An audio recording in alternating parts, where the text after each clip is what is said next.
રાજ્યના મુખ્યમંત્રી ભૂપેન્દ્રભાઈ પટેલ સુરત તેમજ વલસાડના પૂરગ્રસ્ત વિસ્તારોની મુલાકાત લેવા પધાર્યા હતા. સુરત આવેલા મુખ્યમંત્રી ભૂપેન્દ્ર પટેલે સુરત મનપા કમિશનર, કલેક્ટર સહિત અલગ અલગ સરકારી વિભાગોના ઉચ્ચ અધિકારીઓ સાથે સમીક્ષા બેઠક કરી જરૂરી સૂચનો કર્યા હતા. મુખ્યમંત્રી ભૂપેન્દ્ર પટેલ બપોરે 12:30 કલાકે સુરત એરપોર્ટ આવી પહોંચ્યા હતા. Udhna Magdalla road bread liner circle નજીક આવેલા મનપાના integrated command and control centre ખાતે ઉચ્ચ સ્તરીય બેઠક યોજાઈ હતી. સુરતમાં સતત 2 દિવસ પડેલા અતિ ભારે વરસાદના પગલે સર્જાયેલી તારાશીમાં અનેક ગરીબ પરિવારો અસરગ્રસ્ત થયા છે, ત્યારે તેમને રાહત મળી રહે તે માટે સમીક્ષા બેઠક કરવામાં આવી હતી. સુરત શહેરના પૂરગ્રસ્ત વિસ્તારોની તમામ માહિતી પાલિકાના ઉચ્ચ અધિકારીઓ દ્વારા મુખ્યમંત્રી સમક્ષ બેઠકમાં રજૂ કરવામાં આવી હતી. અસરગ્રસ્ત વિસ્તારોમાં ચાલી રહેલી કામગીરીનો મુખ્યમંત્રી ભૂપેન્દ્ર પટેલે તાગ મેળવ્યો હતો. સુરત ઉપરાંત વલસાડ જિલ્લામાં પણ અનેક જગ્યાએ પાણી ભરાયા હોય. સુરતની મુલાકાત બાદ મુખ્યમંત્રી ભૂપેન્દ્ર પટેલ સુરતથી વલસાડ જવા રવાના થયા હતા. સુરત શહેર અને દક્ષિણ ગુજરાતમાં વહેલી સવારથી સાંજ સુધી છેલ્લા અનેક વર્ષોના જો ડેટા જોઈએ તો સૌથી વધારે વરસાદ આજ તકનો 7 તારીખે સુરત શહેર અને દક્ષિણ ગુજરાતમાં વરસ્યો હતો. અને ખાસ કરીને ઉપરવાસમાં બી વરસાદ હોવાના કારણે સુરત શહેરના અનેક વિસ્તારોએ ખૂબ જ મોટા પાયે પાણી ભરાવાના પ્રશ્ન ફેસ કરવા પડ્યા હતા. અનેક લોકોના ઘરોમાં પાણી, અનેક દુકાનોમાં બી પાણી ભરાયા. આ બધી જ વ્યવસ્થાઓને લઈને મહાનગરપાલિકા, સુરત પોલીસ, જિલ્લા પ્રશાસન, એનડીઆરએફ, એસડીઆરએફ આ તમામ ટીમો સાથે મળીને કામે લાગી અને સાથે સાથે સુરત શહેરના લોકો પોતે જ એકબીજાને મદદે લાગ્યા. સૌ સામાજિક સંસ્થાઓ મદદે લાગી અને ક્યાંક ને ક્યાંક અનેક લોકોએ અનેક સમસ્યાઓનો સામનો કરવો પડ્યો.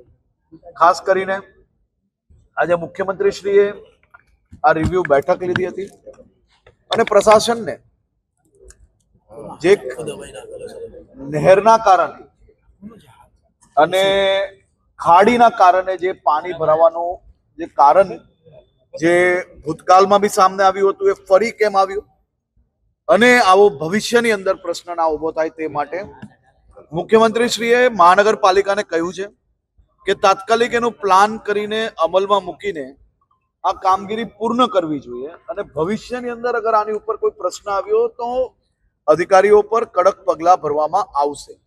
સાથે સાથે કોઈ બી જગ્યા પર મહાનગરપાલિકા હોય કે બીજું પ્રશાસન હોય, કોઈ બી લેપ્સ થઈ હોય તો એની સંપૂર્ણપણે તપાસ થઈને એ લોકો પર પગલાં ભરવામાં આવે. કોઈ બી રોડ, બીજા કોઈ બી કામગીરી જેની અંદર નવા કામગીરી થઈ હોય અને જે તૂટ્યા હોય અને એ કામગીરીની અંદર જો કોઈ બી વીકનેસ હોય તો એની ઉપર બી પગલાં બી ભરવામાં આવે ને જરૂર લાગે તો ફોજદારી પગલાં બી ભરવામાં આવે. તેની બી સૂચના સૌ અધિકારીઓને આપવામાં આવી છે. ભવિષ્યની અંદર આવા વરસાદના કારણે ખાસ કરીને ખાડીને લઈને સુરત શહેરમાં પૂર ના આવે તે માટે ફૂલ પ્રૂફ પ્લાન બનાવવામાં આવે તે માટે સૂચના આપવામાં આવી છે. 500 કરોડ રૂપિયાનું આજે એમને ખાસ કરીને ખાડી માટે 500 કરોડ રૂપિયા ખાડી આખી જેને રીડેવલપમેન્ટ કરવાની છે, ઊંડાણ કરવાનું છે, આસપાસમાં જો કોઈ ઇલીગલ એન્ક્રોચમેન્ટ હોય તો એને નિકાલવામાં આવે તે માટે બી સૂચના આપવામાં આવી છે. અને સાથે સાથે કાલે સાંજ સુધી તમામ વિભાગોએ ખાલી જિલ્લા પ્રશાસન એકલા જો કામગીરી કરશે તો કેશડોલ પહોંચાડતા 2-4-5 દિવસ લાગી શકે છે. તેથી આજે સૂચના આપવામાં આવી છે કે બધા જ વિભાગો સાથે મળીને કામગીરી કરે અને કાલ સાંજ સુધી કેશડોલ આપવામાં આવે. ઘર વકરી બી તમામ લોકોને પહોંચી જાય તે માટેની બી વ્યવસ્થા કરવામાં આવે.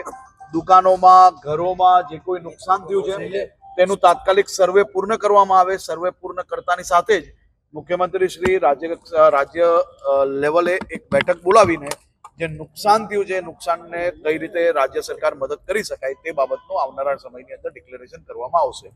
આજે તમામ ચૂંટાયેલા પ્રતિનિધિઓને બી અને મહાનગરપાલિકાના સૌ અધિકારીઓને બી આજે સાંજ સુધી એક રાઉન્ડ સફાઈનું બધી જ જગ્યા પર પૂર્ણ થાય તે માટે બી સૂચના આપવામાં આવી છે. અને સૌ સફાઈ કર્મચારીઓને બી હું આભાર માનું છું અને વંદન કરું છું જે પ્રકારે રાત દિવસ એક કરીને સફાઈની કામગીરી કરી રહ્યા છે.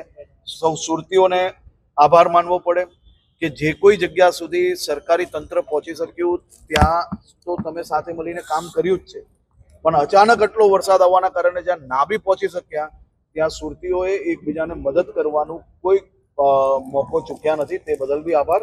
અને આ બાબતની સંપૂર્ણ રિવ્યુ હજી ચાલી રહ્યું છે. આજે મોડી રાત સુધી હું બી અહીંયા છું અને એની તપાસ કામગીરી ચાલુ છે. તપાસ પૂર્ણ થયા પછી આપ સૌને સંપૂર્ણ માહિતી આપશું. 26 થી વધારે લોકોના મોત થયા. Devang ready? Thank you Amit.